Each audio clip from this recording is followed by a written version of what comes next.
Hello to you once again. I have previously uploaded onto YouTube about 5 Gioachino Greco problems, and they were gleaned from the translation by William Lewis in 1819. This is from a different source and from a different part of the manuscript to the one from which Lewis translated his work. It is a problem by Greco, and White's task is to deliver checkmate in 6 moves. Now, this is no easy feat, given that it's very difficult to checkmate with a knight, or even 2 knights, unless you have a pawn or black has a pawn. Well, black has made this task a little bit easier here with having a pawn on a3.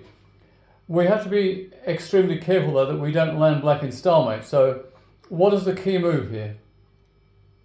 Well, it would be so easy to play this, thinking that at some point you could manage to wangle knight to b3 checkmate once you coax the black pawn there. But after this, in fact, there's just no way that you can win it.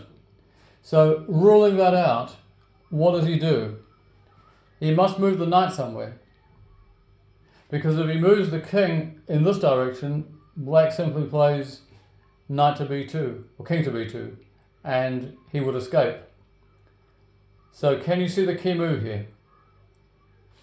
Well, the key move, well done if you've seen it, that is the first move. And what we're doing here is we're stopping black from pushing that pawn, trying to contrive a stalemate in the corner. So he has to move his king to there. What do we do then? Do we play king c2? Well, if you note, if you play king c2 in that position, although admittedly you will be threatening that, but of course he could just come back, the only problem in that position is that it's stalemate. Black cannot move anything. So you don't want to do that.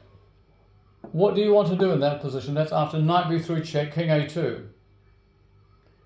Well, the move in question is this. That's the second move. So you're forcing black to go back into the corner.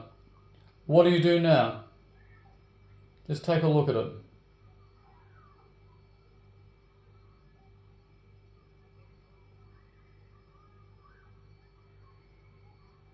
Well, now you play king c2. That's the third move. And now you see, if he pushes the pawn, that is checkmate. So he can't afford to push the pawn. He has to go back to a2 with his king. That's the third move. What do you do now as white? Can you see it? Well, what you do now is you swing back to the d line, knight d3, for the fourth move. So you're forcing black to move back into the corner again. And the fifth move?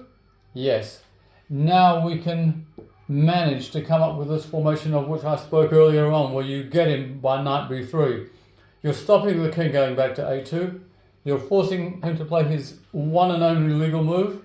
And now for move 6, knight b3 mate. That is an incredibly instructive problem. It took me a while to find it, funnily enough. I was playing around with the king far too long, and eventually I figured it out. I hope you did too. Enjoy your chess, and goodbye for now.